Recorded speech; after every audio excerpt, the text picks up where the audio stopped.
Hakim bejat dibikin kelabakan oleh Abu Nawas. Di setiap ada permasalahan, disitulah Abu Nawas dibutuhkan.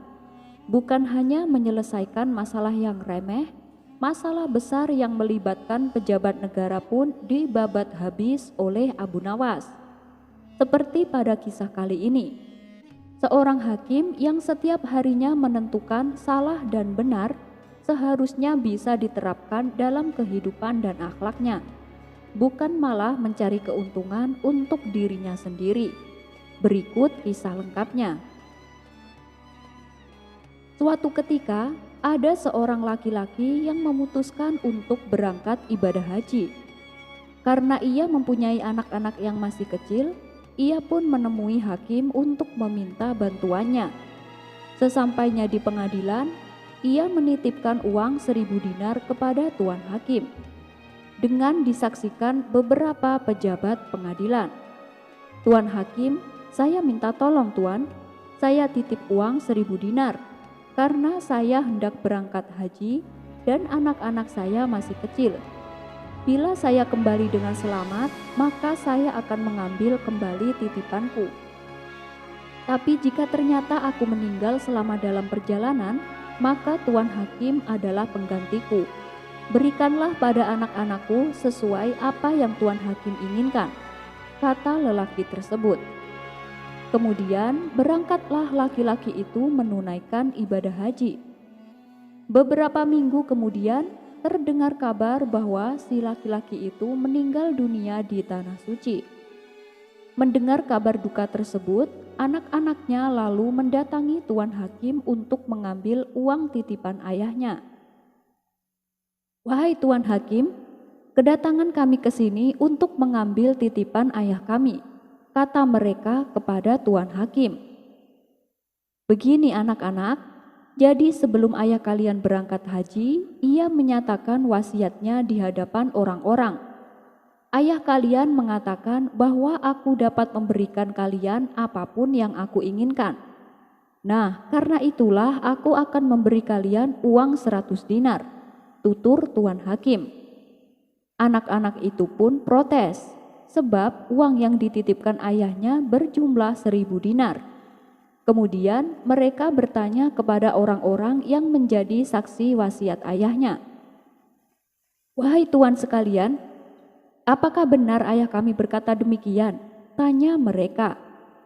Dan para saksi pun membenarkan perkataan tuan hakim, karena memang itulah yang mereka dengar dari wasiat ayah anak-anak itu. "Tuh, kalian dengar sendiri kan, saya nggak mungkin membohongi kalian. Ini, terimalah uang 100 dinar, ucap tuan hakim. Anak-anak yatim ini pun menjadi bingung dan meminta kepada pejabat pengadilan yang lain untuk membantu mereka. Namun orang-orang tersebut tidak dapat berbuat apa-apa, karena yang dikatakan tuan hakim memang benar adanya. Dan tak ada cara lain, anak-anak yatim ini pun mendatangi rumah Abu Nawas untuk minta pertolongan. Setelah mendengar pengaduan mereka, Abu Nawas seketika menjadi murka. "Kurang ajar, ayo kita temui si hakim tamak itu, akan aku bantu kalian," kata Abu Nawas. Singkat cerita, sampailah Abu Nawas dan anak-anak yatim itu di pengadilan. Kemudian mereka mendatangi tuan hakim. "Hei hakim bejat, kenapa tidak kau berikan hak anak-anak yatim ini?" tanya Abu Nawas dengan emosi. "Tenang Abu Nawas, tenang. Aku sudah memberikan hak mereka sesuai dengan wasiat ayahnya," jawab tuan hakim. "Sudah bagaimana? Uang yang dititipkan ayah mereka kan 1.000 dinar, tapi kenapa hanya dikembalikan 100 dinar? Tanya Abu Nawas kembali. "Begini Abu Nawas, ayah mereka itu berwasiat bahwa aku dapat memberi mereka apapun yang aku inginkan. Dan wasiat tersebut juga disaksikan oleh seluruh pejabat pengadilan. Kalau kamu gak percaya, silakan tanya mereka. Nah, berdasarkan wasiat ayah mereka inilah yang aku inginkan hanyalah memberi anak-anak ini 100 dinar, jawab tuan hakim. Sejenak Abu Nawas terdiam. Ia memutar otak mencari cara agar kekurangan yang 900 dinar bisa kembali didapatkan oleh anak-anak tersebut. Wahai hakim, mari kita luruskan berdasarkan ucapanmu tadi. Kamu memberikan anak-anak ini 100 dinar, sedangkan kamu sendiri menginginkan untuk dirimu sebanyak 900 dinar. Bukankah wasiat ayah anak-anak ini mengatakan, apapun yang kau inginkan maka berikanlah pada mereka. Ya berarti berikan sisa 900 dinar kepada anak-anak ini. Karena 900 dinar itulah yang kamu inginkan. Jelas Abu Nawas. Tuan Hakim terkejut dengan jawaban Abu Nawas. Ia tak hanya cerdik tapi juga pintar bermain kata-kata. Tuan Hakim tak berani membantah Abu Nawas lebih jauh, karena bisa-bisa malah nanti ia sendiri yang dinyatakan bersalah dan mendapatkan hukuman. Akhirnya Tuan Hakim pun tak berdaya dan terpaksa memberikan sisa 900 dinar kepada anak-anak yatim tersebut. Kisah sahabat Nabi Khalid bin Walid. Sahabat Nabi Muhammad Shallallahu Alaihi Wasallam yang satu ini tersohor sebagai panglima perang pada masanya. Ia juga terkenal karena tak pernah kalah dalam peperangan yang ia pimpin. Sehingga tak heran jika ia mendapat gelar pedang Allah yang terhunus atau Saifullah al-Maslul. Selain menjadi panglima perang tertinggi, ia pun juga menjadi juru tulisnya Rasulullah Shallallahu Alaihi Wasallam dan mendapat gelar Abu Sulaiman. Khalid bin Walid, sahabat Nabi yang menaklukkan Romawi dan Persia ini, ternyata memiliki keistimewaan yang tidak dimiliki oleh panglima lainnya. Ia mampu menyatukan wilayah Arabia untuk pertama kalinya dalam sejarah. Tak hanya itu, kelihayan Khalid bin Walid pun bisa dirasakan saat membangun perpolitikan yang bersatu dalam bentuk kekhalifahan. Hal lainnya dari Khalid bin Walid adalah ia merupakan sosok panglima tertinggi satu-satunya pada zaman Rasulullah Shallallahu Alaihi Wasallam dan para penerusnya. Khalid bin Walid memiliki kehebatan dan keberanian di medan perang. Ia pernah memimpin pasukan Quraisy saat perang Uhud. Saat itu ia belum masuk Islam dan masih menjadi panglima pasukan berkuda kaum Quraisy dan berhasil mengalahkan pasukan kaum muslimin. Saat perang Uhud, strategi yang digunakan Khalid bin Walid adalah memanfaatkan kelemahan kaum muslimin. Saat perang Uhud, memang kaum muslimin ini hilang fokus karena terlalu berlomba-lomba mengambil harta rampasan perang. Kaum muslimin menyangka bahwa mereka menang dan musuh telah kalah. Namun ternyata pasukan Khalid bin Walid yang masih tersisa malah menyerang balik secara mendadak dan berhasil mengalahkan pasukan kaum muslimin. Khalid bin Walid memiliki hubungan yang istimewa dengan Nabi Muhammad Shallallahu Alaihi Wasallam. Meskipun awalnya menentang Islam, perjalanan hidup Khalid berubah secara drastis ketika beliau memeluk agama baru. Nabi Muhammad Shallallahu Alaihi Wasallam mengakui perubahan besar karakter dan kebijaksanaan Khalid. Khalid bin Walid menjadi komandan yang sangat dihormati Nabi dan terlibat berbagai kampanye militer yang mengukuhkan kedudukannya sebagai salah satu sahabat terkemuka. Meski beberapa keputusan strategisnya menimbulkan beberapa kontroversi, Nabi Muhammad Shallallahu Alaihi Wasallam selalu mempercayakan tugas-tugas penting kepadanya. Meskipun Khalid memiliki masa lalu sebagai musuh Islam, Nabi Muhammad menunjukkan sikap pemahaman dan kasih sayang. Beliau tidak hanya menerima taubat Khalid, tetapi juga memberinya tanggung jawab penting dalam menyebarkan Islam.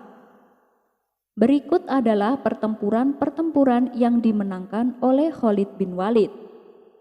Pertama, pertempuran Uhud. Seperti yang sudah dijelaskan sebelumnya, bahwa Khalid bin Walid memainkan peran penting dalam pertempuran Uhud pada tahun 625 Masehi. Kehadiran Khalid di medan perang membuat situasi menjadi semakin sulit bagi umat Muslim. Keterampilan strategisnya sangat diakui, dan peran ini memperlihatkan kecerdasan dan keahliannya sebagai panglima perang. Kedua, pertempuran Mu'tah. Khalid bin Walid juga terlibat dalam pertempuran Mu'tah pada tahun 629 Masehi. Dalam pertempuran ini, 3 komandan Muslim gugur dan Khalid diangkat sebagai panglima perang untuk melanjutkan pertempuran. Meskipun kondisinya sulit, Khalid berhasil mengelola pengunduran diri yang terorganisir. Ketiga, pertempuran Khaybar. Salah satu kemenangan terbesar Islam di masa Khalid adalah dalam pertempuran Khaybar. Keberhasilan dalam menaklukkan benteng-benteng Yahudi di Khaybar menjadi puncak dari strategi militer yang cemerlang. Keempat, pertempuran Mauta. Di pertempuran Mauta, Khalid kembali menunjukkan ketangguhannya sebagai panglima perang. Kepemimpinan dan taktik militer yang brilian membuatnya diakui oleh musuh sebagai pedang Allah. Kelima, Fathul Makkah. Salah satu momen penting dalam sejarah Islam adalah Fathul Makkah pada tahun 630 Masehi. Khalid bin Walid memainkan peran sentral dalam penaklukan ini. Rasulullah Shallallahu Alaihi Wasallam memberinya tanggung jawab untuk memasuki Mekah dengan kondisi tertentu agar berlangsung tanpa pertumpahan darah. Prestasi Khalid bin Walid dalam hal peperangan berlanjut hingga masa kekhalifahan Abu Bakar. Saat itu Khalid diberi tugas oleh Abu Bakar untuk memperluas wilayah Islam dan merontokkan pasukan Romawi serta Persia. Kemampuan Khalid bin Walid dalam memimpin peperangan memang tidak bisa diragukan lagi. Ia lihai, cerdik, dan penuh strategi. Meski ia hebat di medan perang, Khalid bin Walid tidak merasa sombong. Ia tetap rendah hati meskipun di masa kekhalifahan Umar bin Khattab, Khalid bin Walid pernah diberhentikan posisinya agar tidak didewakan oleh rakyat karena kehebatannya. Khalid tetap berhati lapang dan ikhlas. Ia tetap menerima keputusan dari sang khalifah dengan sepenuh hati dan tetap berperan dalam memberikan nasihat dan membagikan pengalaman berharga dalam mengelola wilayah yang baru ditaklukkan. Namun kehidupan Khalid bin Walid berakhir pada tahun 642 Masehi. Meskipun kematian beliau merupakan kehilangan besar bagi umat Islam, warisan dan jasa-jasanya terus diingat dan dihormati hingga hari ini. Ada beberapa hikmah dan pembelajaran dari seorang panglima besar Khalid bin Walid. Taubat yang diterima. Khalid bin Walid adalah contoh nyata bahwa taubat sejati dapat mengubah hidup seseorang. Meskipun awalnya berada di pihak yang melawan Islam, taubatnya menjadi tonggak penting dalam sejarah Islam. Ia mengajarkan kita bahwa setiap individu seberat apapun dosanya selalu memiliki kesempatan untuk bertaubat dan mendekatkan diri kepada Allah. Ketegasan dalam keislaman. Khalid bin Walid menunjukkan ketegasan dalam mengamalkan ajaran Islam. Setelah memeluk agama baru, keberanian dan keteguhan hatinya menjadi inspirasi bagi umat Islam untuk mempertahankan keimanan mereka, meskipun dihadapkan cobaan dan rintangan. Ketajaman strategi militer. Sebagai panglima perang ulung, Khalid bin Walid menunjukkan keahlian strategi dalam medan perang. Pembelajaran dari taktiknya dapat diterapkan dalam kehidupan sehari-hari, terutama dalam menghadapi tantangan dan menyelesaikan masalah dengan bijak. Ketangguhan menghadapi rintangan hidupnya yang penuh rintangan mengajarkan kita untuk tidak menyerah di hadapan ujian hidup. Khalid terus menghadapi dan mengatasi berbagai cobaan dengan ketangguhan dan keyakinan kepada Allah. Sebagaimana Khalid bin Walid yang mengabdikan hidupnya untuk perjuangan Islam, mari kita terinspirasi untuk berbuat baik kepada sesama. Salah satu cara yang sangat bermakna adalah dengan bersedekah. Dengan bersedekah, kita tidak hanya mengikuti jejak sahabat yang mulia, tetapi juga memberikan bantuan kepada mereka yang membutuhkan. Mari kita bersama-sama menjadikan dunia ini tempat yang lebih baik melalui tindakan nyata. Bersedekahlah, karena setiap kontribusi kita akan menjadi amal jariah yang membawa berkah untuk kita dan orang lain. Seorang wali Allah dan pendeta yang insaf. Dikisahkan, Ibrahim al-Ahwas adalah seorang waliullah yang terkenal keramat dan dikabulkan segala doa-doanya. Suatu ketika, Ibrahim mengadakan perjalanan menuju ke kota Makkah untuk beribadah. Ia berjalan seorang diri tanpa bekal makanan. Di tengah perjalanan, ia bertemu dengan seorang pendeta Nasrani yang juga tengah melakukan perjalanan. Pendeta tersebut lalu menyapanya dan berkata, "Wahai Syekh, bolehkah aku bersahabat denganmu?" Ibrahim menjawab, "Iya, aku tak akan menghalangi kehendakmu itu." Maka berjalanlah Ibrahim bersama pendeta selama 3 hari lamanya. Karena sama-sama tak mempunyai bekal makanan, akhirnya keduanya pun merasakan lapar. Si pendeta lalu berkata, "Wahai Syekh, aku sungguh lapar sekali. Berilah aku sesuatu makanan yang ada padamu." Mendengar permintaan pendeta itu, Ibrahim pun berdoa kepada Allah, "Wahai Tuhanku, pemimpinku, pemerintahku, janganlah engkau mempermalukan aku di hadapan pendeta ini." Belum selesai Ibrahim berdoa, tiba-tiba turunlah hidangan dari langit yang berupa 2 buah roti, air minum, daging masak, dan kurma. Mereka pun makan dan minum bersama. Sesudah itu, mereka meneruskan perjalanan. Setelah 3 hari lamanya berjalan, mereka kembali merasakan lapar. Tapi kali ini Ibrahim yang berkata, "Wahai pendeta, berikanlah sesuatu makanan yang ada padamu." Pendeta itu pun berdoa dan tiba-tiba turun hidangan dari langit seperti yang diturunkan kepada Ibrahim. Melihat hal itu, Ibrahim berkata, "Demi kemuliaan dan ketinggian Allah, tiadalah aku akan makan kecuali engkau memberitahukan hal ini kepadaku." Si pendeta pun lalu memberitahu. Sewaktu melihat Ibrahim berdoa tempo hari, ia sangat terkesima dan takjub dengan peristiwa hidangan turun dari langit. Sejak saat itulah ia langsung memeluk agama Islam, sehingga waktu ia berdoa meminta makanan, ia juga berdoa kepada Allah, seperti halnya doa Ibrahim. "Wahai Syekh, sesungguhnya aku telah membuang-buang waktu di dalam kesesatan, dan sekarang aku telah mendekati Allah dan berpegang kepadanya. Dengan kemuliaannya, tiadalah Dia mempermalukan aku. Maka terjadilah peristiwa yang engkau lihat sekarang ini," kata si pendeta menjelaskan. Seketika Ibrahim bersukacita mendengar jawaban pendeta itu.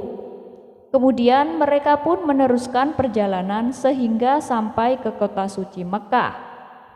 Setelah mengerjakan haji, mereka tinggal selama 3 hari di tanah suci. Suatu ketika, tiba-tiba pendeta itu menghilang. Ibrahim pun lalu mencarinya di Masjidil Haram. Ternyata dia sedang sholat di sisi Ka'bah. Setelah selesai sholat, pendeta itu berkata, "Hai Ibrahim, sesungguhnya telah hampir perjumpaanku dengan Allah, maka peliharalah persaudaraanku denganmu. Baru saja berkata demikian, tiba-tiba pendeta itu menghembuskan nafasnya yang terakhir. Peristiwa ini membuat Ibrahim sedih dengan kepergian si pendeta. Ia pun segera menguruskan pemandian, mengkafaninya dan menguburkannya. Ketika pada malam harinya Ibrahim bermimpi, ia melihat pendeta itu dalam keadaan yang begitu gagah sekali. Tubuhnya dihiasi dengan pakaian sutra yang indah. Ibrahim lalu bertanya kepadanya, "Bukankah engkau ini sahabatku? Apa yang telah dilakukan Allah terhadapmu?"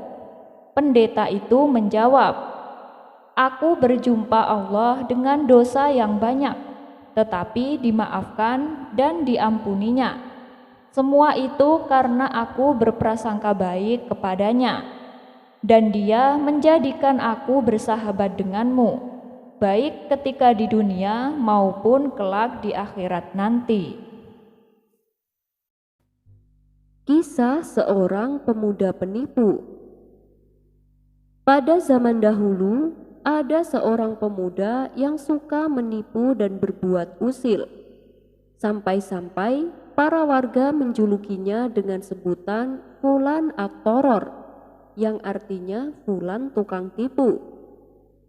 Pernah pada suatu hari, si pemuda masuk ke pasar dan mencari target yang akan menjadi korbannya. Tak lama kemudian, ia melihat lelaki tua dari desa. Si pemuda pun berpura-pura mengenalnya.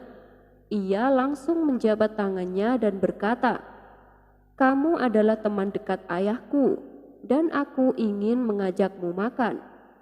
Lelaki tua itu menjadi heran dan bertanya, "Siapa kamu? Aku tidak mengenalmu, dan aku juga tidak mengenal ayahmu." Si pemuda pun menjawab, "Kamu itu sebenarnya teman dekat ayahku. Barangkali kamu lupa, tapi aku tidak lupa dan aku ingin mengajakmu makan." Meskipun lelaki tua itu masih kebingungan, ia dengan senang hati menerima tawaran tersebut. Lalu oleh si pemuda ia diajak masuk ke sebuah warung makan. Setelah selesai menyantap makanannya, si pemuda sengaja menyisakan 2 suap nasi di piringnya. Ia pun keluar warung dengan alasan ingin buang air kecil. Tetapi sekian lama ditunggu, si pemuda tak kunjung balik. Lelaki tua itu pun baru menyadari kalau dirinya telah ditipu oleh si pemuda. Terpaksa ia yang harus membayar makanannya. Itulah salah satu penipuan yang sering dilakukan oleh si pemuda. Suatu ketika, si pemuda jatuh sakit dan ia merasa hidupnya tidak akan lama lagi. Dan saat menjelang kematiannya, si pemuda menyewa 2 orang dengan bayaran masing-masing 1 dinar. Si pemuda lalu berpesan kepada 2 orang tersebut, "Nanti ketika kalian mengusung jenazahku, katakanlah kalau aku ini orang soleh dan baik. Jangan berhenti mengatakan itu sampai aku selesai dikubur." Ketika si pemuda benar-benar telah meninggal dunia, 2 orang yang disewanya itu mengurus jenazahnya dan berkata, "Sebaik-baik orang adalah orang ini. Ia adalah orang yang baik dan soleh." Kedua orang itu tak henti-hentinya berkata demikian, hingga acara pemakaman si pemuda selesai dilaksanakan. Tak berapa lama setelah ia dimakamkan, malaikat Mungkar dan Nakir masuk ke dalam kuburnya untuk memberi pertanyaan. Tiba-tiba kedua malaikat itu mendengar sebuah seruan, "Hai para malaikatku, tinggalkan hambaku. Sesungguhnya hambaku ini hidup dengan tipuan dan ia meninggal dengan tipuan pula." Akhirnya si pemuda diampuni oleh Allah berkat kesaksian 2 saksi. meskipun keduanya hanya orang bayaran. Dari kisah ini terdapat pelajaran berharga bahwa dosa seorang hamba akan diampuni oleh Allah berkat kesaksian dan pujian orang-orang kepadanya setelah kematian. Kisah ini terdapat dalam kitab Al-Mawa'idul Usfuriyah karya Syekh Muhammad bin Abu Bakar Al-Usfuri. Wallahu a'lam bishawab. Kisah sahabat Nabi Uwais Al-Qarni. Kali ini kita akan mendengarkan cerita tentang seorang pemuda yang sangat istimewa di mata Rasulullah. Uwais Al-Qarni, seorang pemuda yang tinggal di kota Yaman. Ia mempunyai penyakit sopak. Karena penyakit itulah tubuhnya menjadi belang-belang. Walaupun cacat, tapi ia adalah pemuda yang soleh dan sangat berbakti kepada ibunya, seorang wanita tua yang lumpuh. Uwais senantiasa merawat dan memenuhi semua permintaan ibunya. Hanya satu permintaan yang sulit ia kabulkan. Ibunya pernah berpesan, karena ibunya sudah merasa berat dengan fisiknya, ia ingin sekali menunaikan ibadah haji sebelum dipanggil sang kuasa. Mendengar pesan dari ibunya, Uwais termenung. Perjalanan ke Mekah sangatlah jauh, melewati padang tandus yang panas.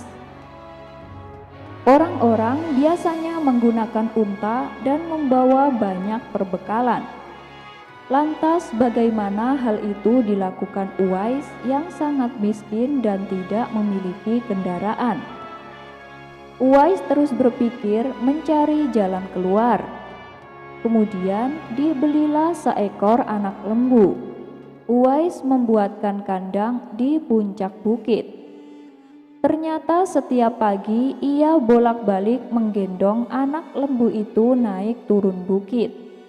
Walhasil, orang-orang yang melihat ulah Uwais tersebut meneriakinya gila.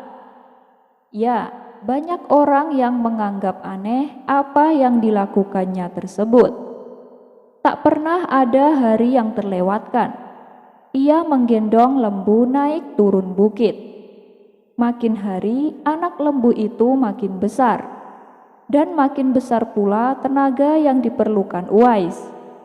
Tetapi karena latihan setiap hari, anak lembu yang membesar itu tak terasa lagi.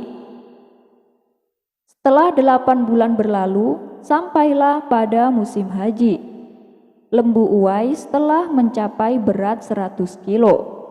Begitu juga dengan otot Uwais yang semakin kuat.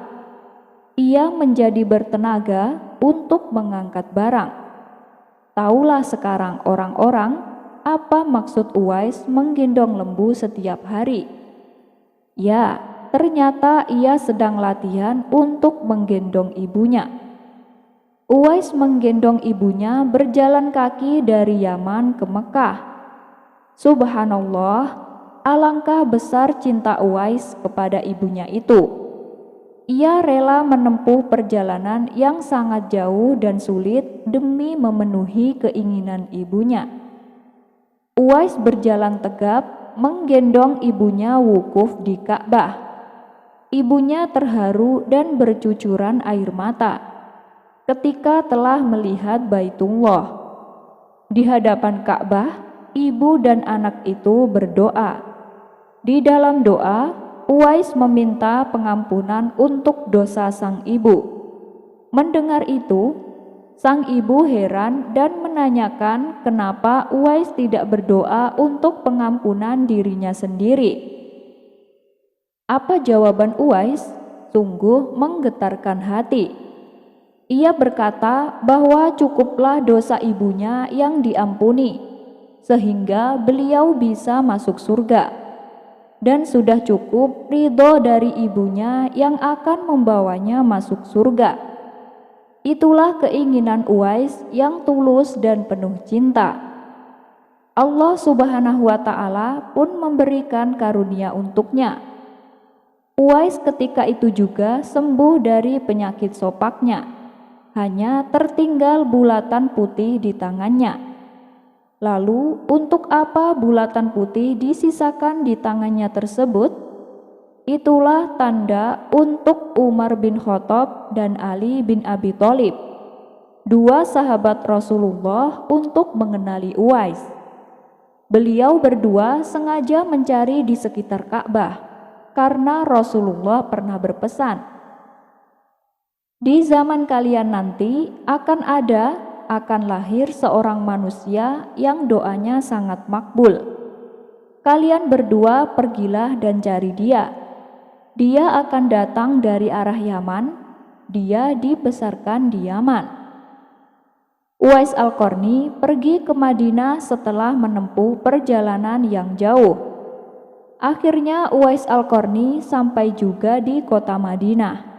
Segera ia mencari rumah Nabi Muhammad SAW. Setelah ia menemukan rumah Nabi, diketuknya pintu rumah itu sambil mengucapkan salam. Keluarlah seseorang seraya membalas salamnya. Segera saja Uwais Al-Qarni menanyakan Nabi yang ingin dijumpainya.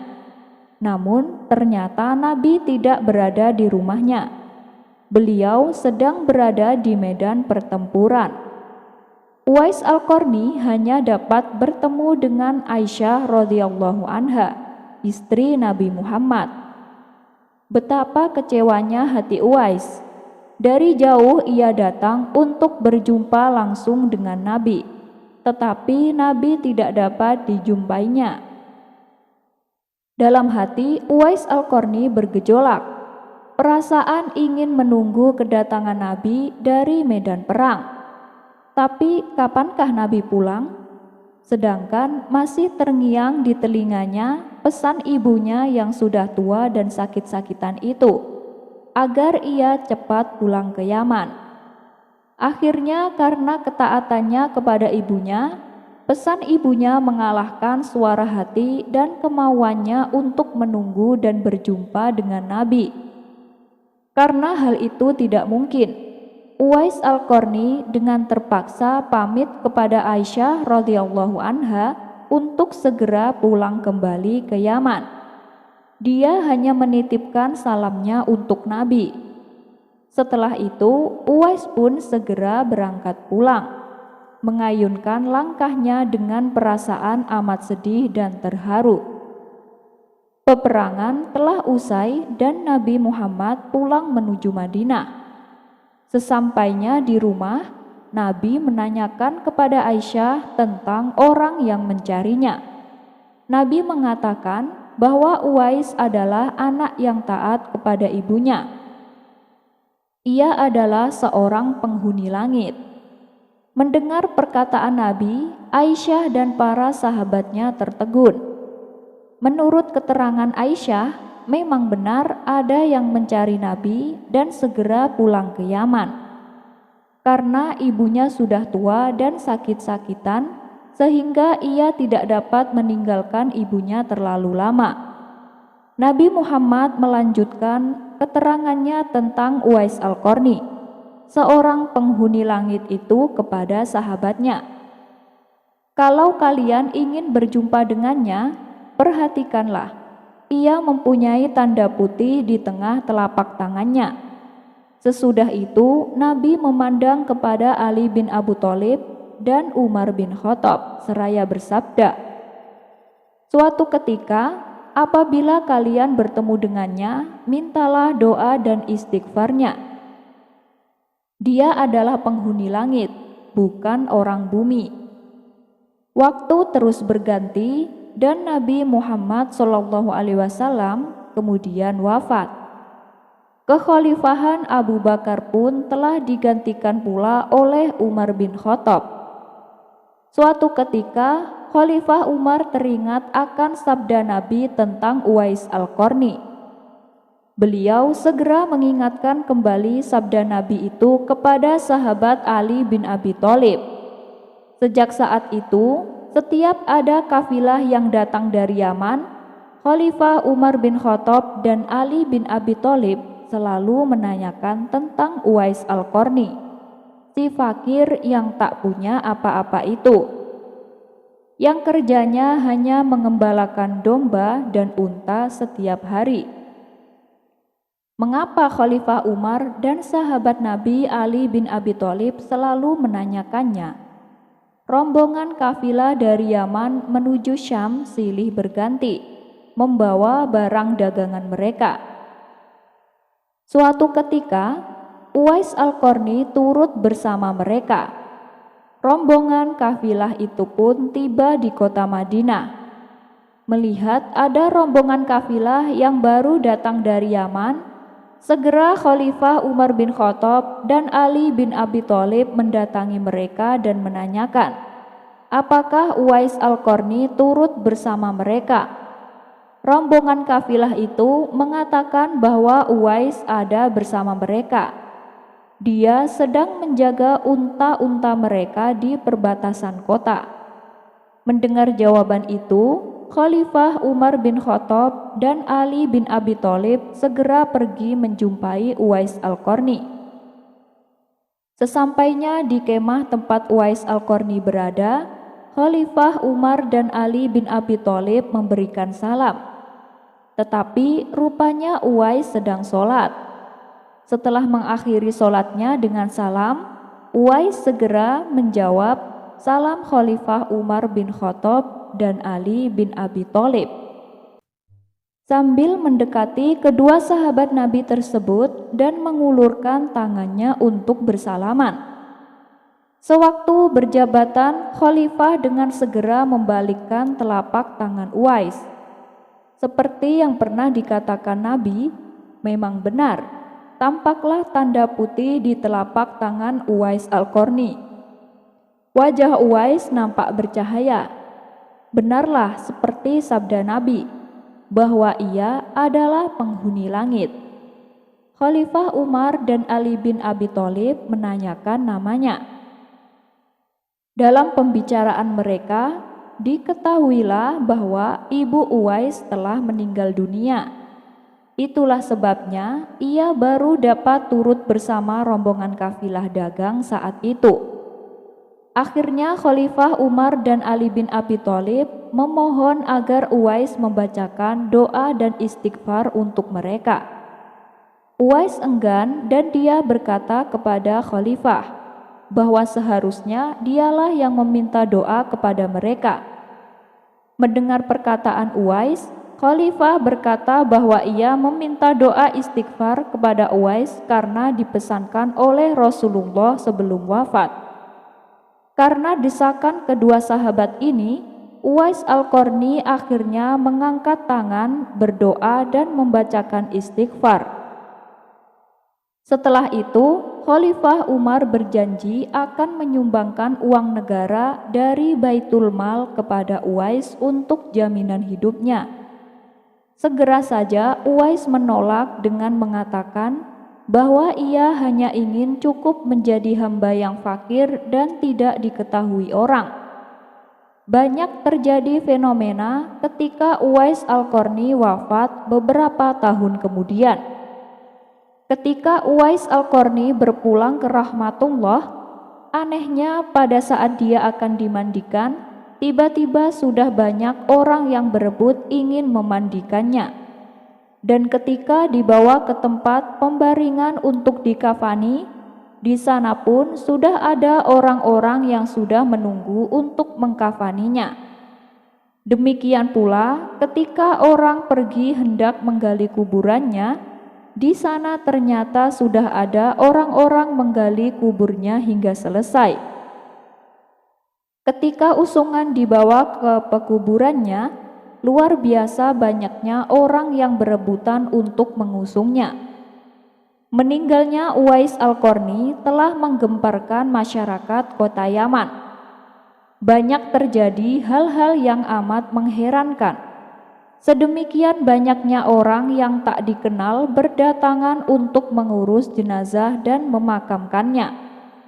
Padahal Uwais Al-Qarni adalah seorang yang fakir yang tidak dihiraukan orang. Sejak ia dimandikan sampai ketika jenazahnya hendak diturunkan ke dalam kubur, di situ selalu ada orang-orang yang telah siap melaksanakannya terlebih dahulu. Penduduk kota Yaman tercengang. Mereka saling bertanya-tanya, siapa sebenarnya Uwais Al-Qarni? Bukankah Uwais yang mereka kenal hanyalah seorang fakir yang tak memiliki apa-apa, yang kerjanya sehari-hari hanyalah sebagai penggembala domba dan unta?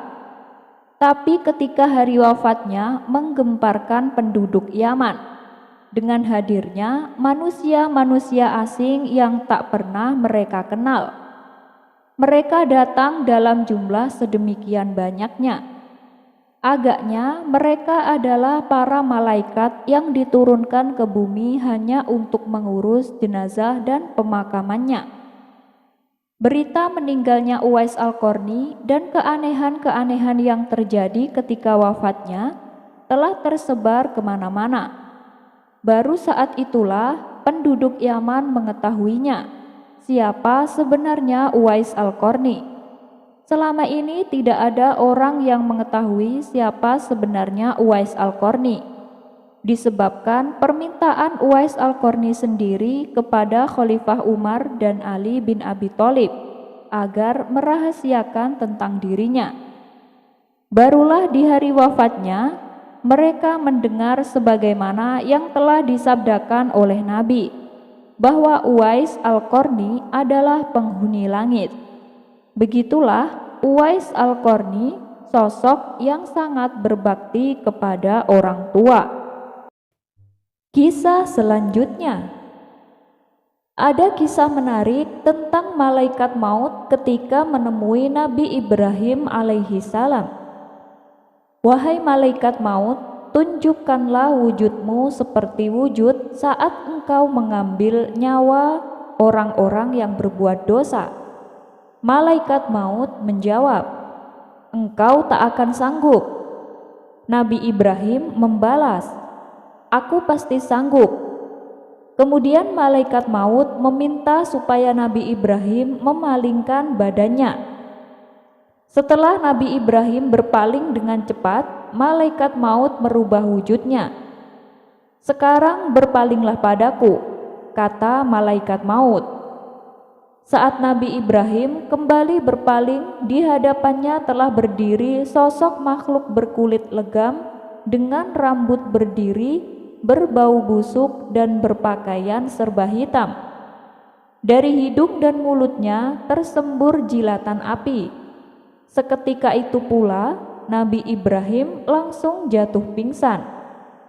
Ketika tersadar, beliau pun berkata, seandainya para pendosa itu tak menghadapi siksa yang lain dengan melihat wujudmu saja, niscaya cukuplah itu menjadi hukuman untuknya. Kemudian Nabi Ibrahim minta ditunjukkan wujud malaikat maut saat mencabut manusia beriman. Lalu malaikat maut meminta supaya Nabi Ibrahim memalingkan badannya. Setelah Nabi Ibrahim berpaling, dengan cepat malaikat maut merubah wujudnya. Sekarang berpalinglah kepadaku, kata malaikat maut.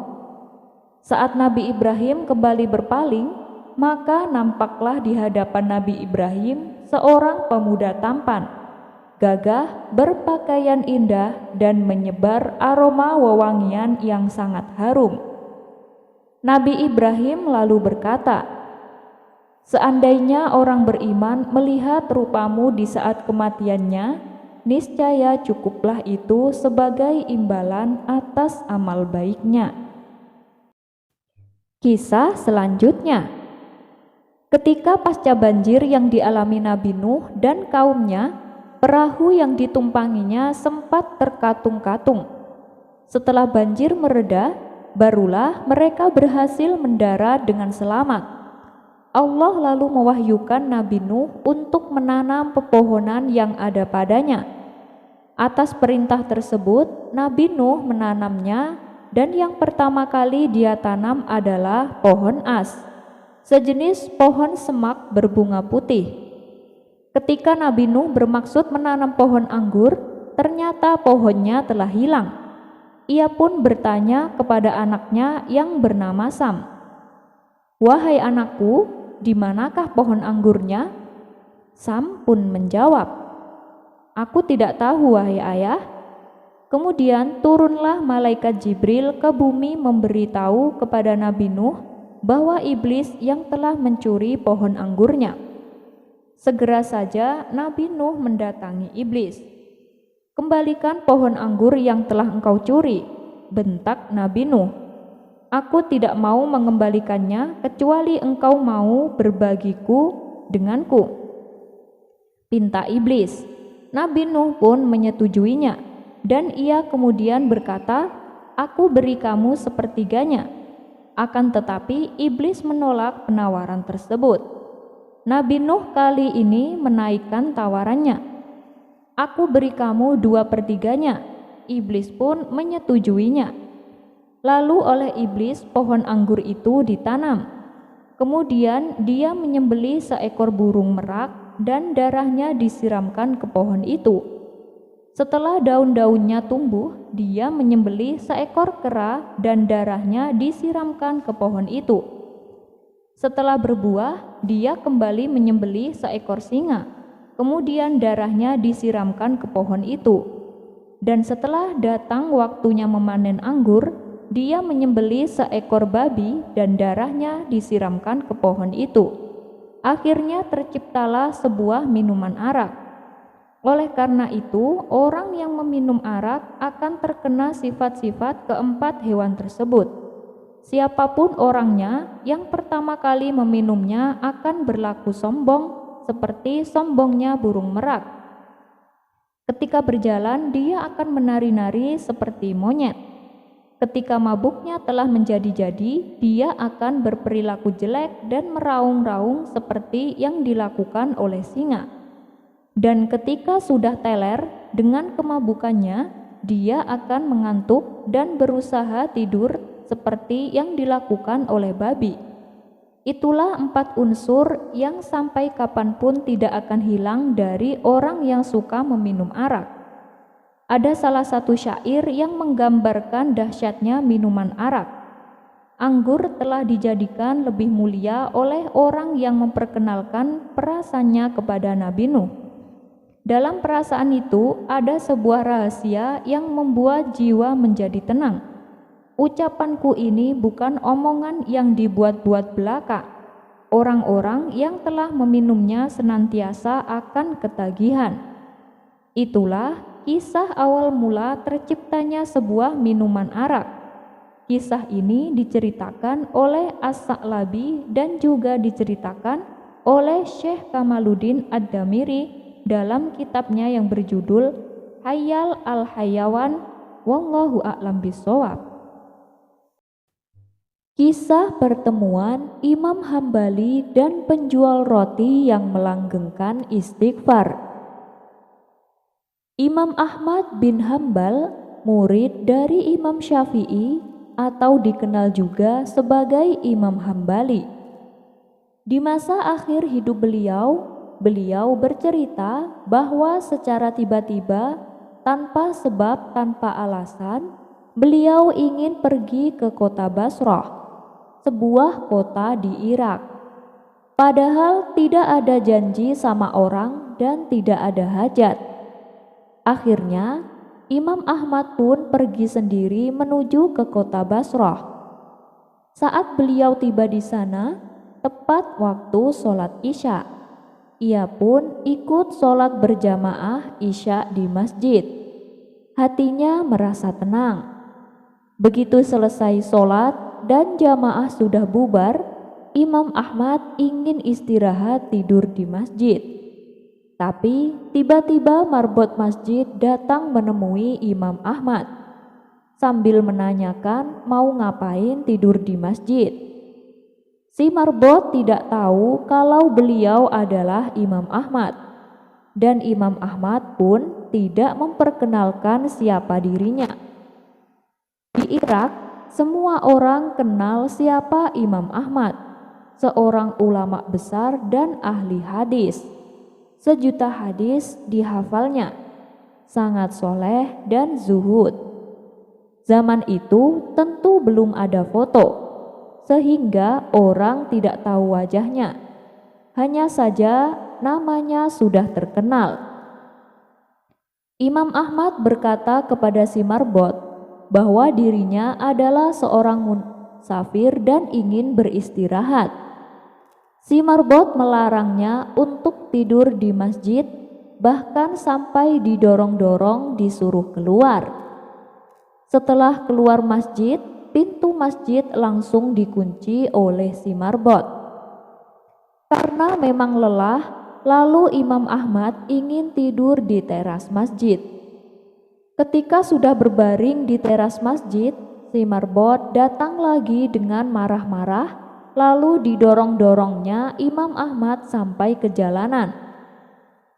Di samping masjid ada sebuah rumah kecil. Rumah kecil itu milik seorang penjual roti. Sebagai rumah sekaligus untuk membuat dan menjual roti dagangannya. Penjual roti ini sedang membuat adonan sambil melihat kejadian Imam Ahmad didorong-dorong oleh Marbot tadi. Saat Imam Ahmad sampai di jalanan, penjual roti itu memanggil dari jauh dan kemudian mengajak Imam Ahmad untuk menginap di rumahnya. Lalu Imam Ahmad pun masuk rumahnya dan duduk di belakang penjual roti yang sedang membuat roti.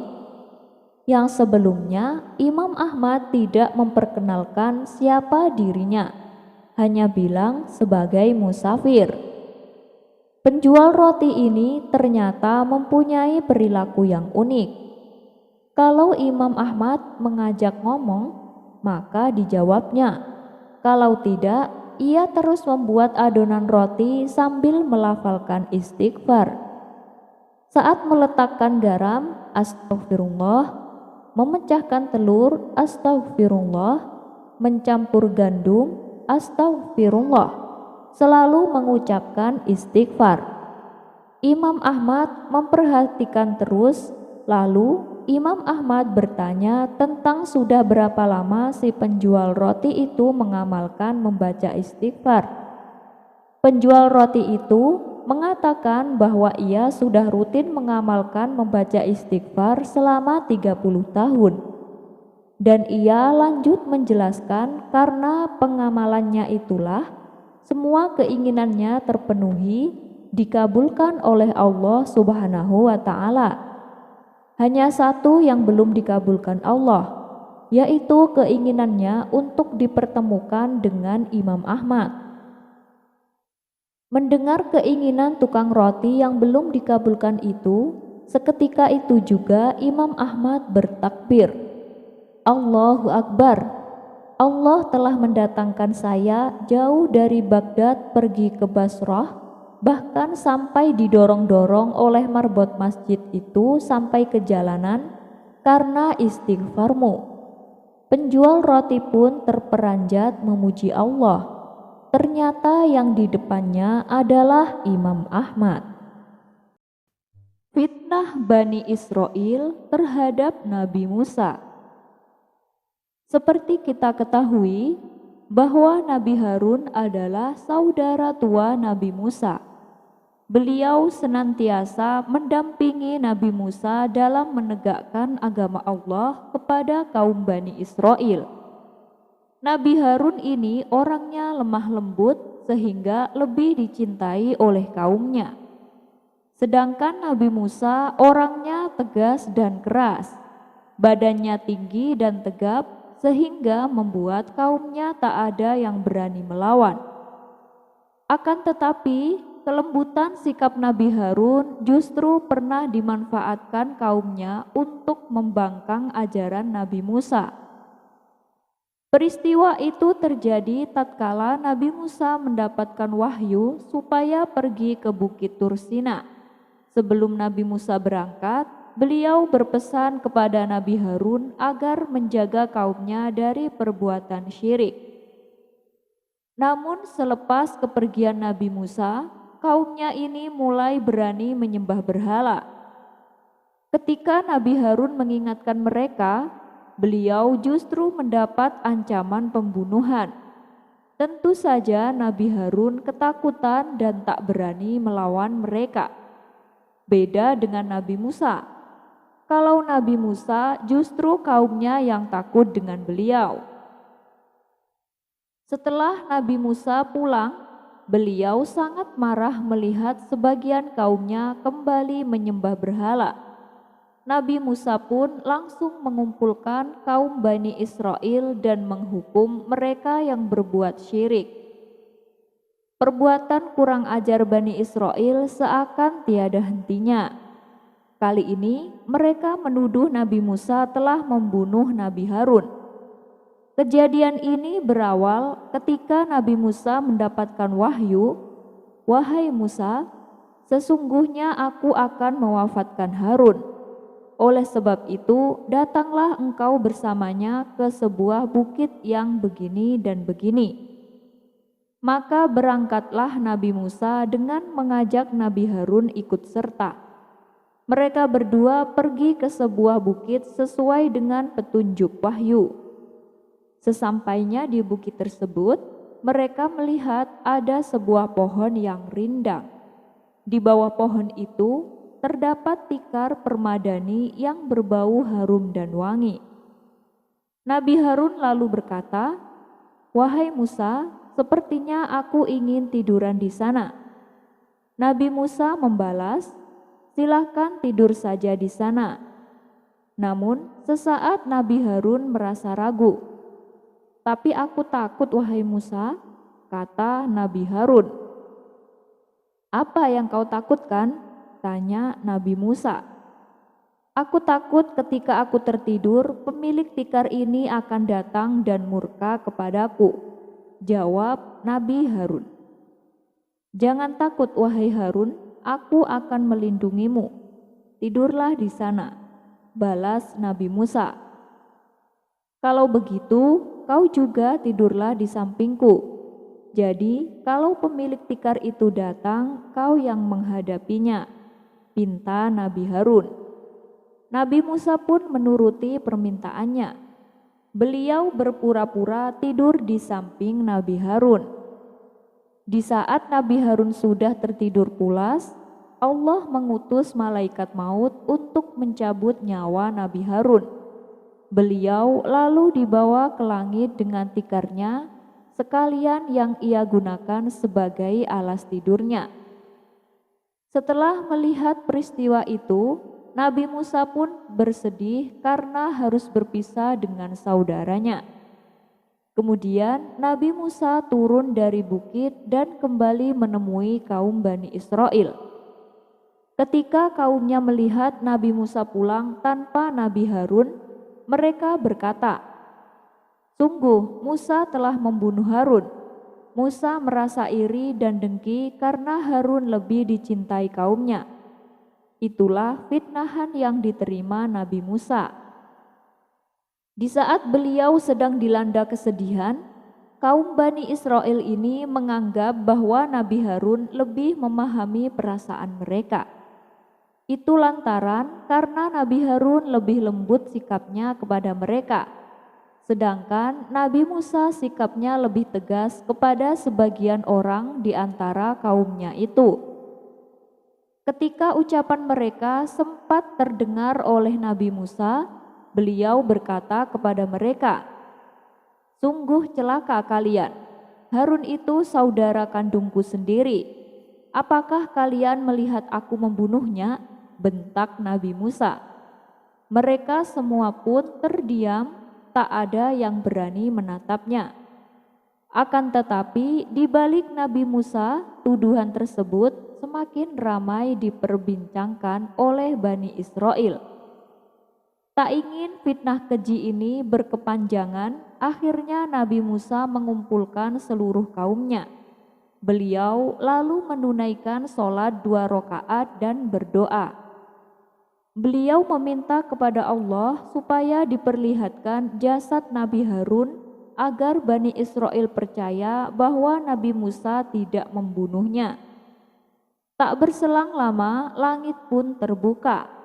nampaklah jasad Nabi Harun sedang berbaring di atas tikarnya.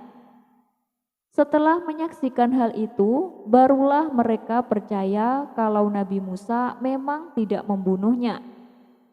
Kisah ini diriwayatkan oleh Ibnu Katsir dalam kitabnya yang berjudul Qisasul Anbiya. Ada kisah menarik lainnya tentang Sayyidina Ali bin Abi Thalib. Suatu ketika saat Sayyidina Ali di medan pertempuran, musuhnya terjatuh dan pedangnya patah jadi dua. Sementara Sayyidina Ali sudah berdiri di atas musuhnya itu sambil meletakkan pedangnya ke arah dada musuh. Sayyidina Ali berkata kepadanya, "Jika pedangmu berada di tanganmu, maka aku akan lanjutkan pertempuran ini. Tetapi karena pedangmu patah, maka aku tidak boleh menyerangmu." Musuhnya membalas, "Kalau aku punya pedang saat ini, aku akan memutuskan tangan-tanganmu dan juga kaki-kakimu." Tanpa diduga, Sayyidina Ali menyerahkan pedangnya kepada musuh. Tentu saja hal itu membuat musuhnya kebingungan. "Apa yang sedang kau lakukan?" tanya musuhnya heran. Sayyidina Ali menjawab, "Bukankah aku ini musuhmu? Tadi kau bersumpah kalau memiliki sebuah pedang di tanganmu, maka kau akan membunuhku. Sekarang kamu telah memiliki pedangku. Karena itu, majulah dan seranglah aku." Musuhnya itu pun bertambah heran. "Beginikah ajaran Islam?" tanyanya kepada Sayyidina Ali. "Iya, ini adalah ajaran Islam," jawab Sayyidina Ali. Dengan segera orang itu bersujud di kaki Sayyidina Ali. "Ajarkan aku syahadat, aku ingin memeluk Islam," kata musuhnya memohon. Dan Sayyidina Ali pun mengajarkannya. Kisah selanjutnya. Alkisah, suatu hari Habib Idrus melakukan pengembaraan jauh bersama 30 pengikutnya. Ketika singgah di kota Kabul dan Teheran, beliau mendengar kabar mengenai seorang lelaki Yahudi yang umurnya mencapai ratusan tahun. Lelaki itu konon katanya sahabat dekat Sayyidina Ali bin Abi Thalib dan pernah mengikuti pertempuran Khaybar. Sang Habib lalu mengumpulkan informasi mengenai lelaki Yahudi tua dari masyarakat. Ternyata tokoh masyarakat itu membenarkan kabar tersebut. Dengan rasa penasaran, Habib Idrus beserta rombongan akhirnya sepakat untuk mencari lelaki Yahudi yang usianya sudah berabad-abad. Setelah memperoleh petunjuk dari seseorang bahwa terdapat satu daerah yang dihuni sekitar 100.000 orang Yahudi, mereka adalah anak cucu lelaki Yahudi yang sudah berumur tua tersebut. Mereka senantiasa menjenguk kakek mereka yang sudah berusia sangat tua itu. Sementara si Yahudi tua hanya terbaring lemah di ranjang dan tak bisa bergerak kecuali dengan bantuan. Dengan susah payah, Habib Idrus beserta pengikutnya akhirnya sampai di daerah yang dimaksud beliau. Lalu memohon izin kepada tokoh masyarakat setempat untuk menemui lelaki Yahudi tua itu. Setelah memperoleh izin, beliau beserta rombongan dipersilahkan menemuinya. Mereka lalu duduk mengitari lelaki Yahudi tua yang tergeletak lemah di pembaringannya. Habib Idrus lantas bertanya, "Apa yang membuat Anda bisa berumur panjang hingga hidup di masa kami?" Lelaki tua Yahudi itu menjawab, "Ini adalah berkah doa daripada Sayyidina Ali bin Abi Thalib." Kemudian lelaki tua Yahudi itu bercerita, "Dulu sewaktu perang Khaybar, pucuk pedangnya Ali mengenaiku ini, bekas luka sabetan pedangnya. Setiap tahun rasa sakitnya selalu kambuh," kata lelaki tua itu sambil menunjukkan bekas luka yang ada di punggungnya. "Waktu itu aku pun segera berteriak kepada Ali, 'Jangan bunuh aku, aku adalah temanmu. Sebelum itu, aku dengan Ali memang berteman akrab. Kemudian Ali bin Abi Thalib berkata kepadaku, kamu tidak akan mati kecuali setelah masuk Islam. Aku pun sangat meyakini perkataannya. Oleh karena itu, aku terus memeluk agama Yahudi dan tak mau buru-buru masuk Islam. Lantaran aku senang hidup lebih lama. Sekarang aku ingin masuk Islam. Dan apabila aku sudah jadi muslim, aku yakin ajalku akan segera datang.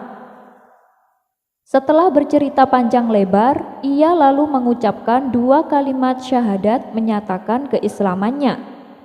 Beberapa hari kemudian, terdengar kabar bahwa lelaki tua Yahudi itu telah meninggal dunia. Ia meninggal diperkirakan pada usia 600 tahun. Kisah ini merupakan kisah nyata yang terjadi pada tahun 1244 Hijriah. Wallahu a'lam bishawab.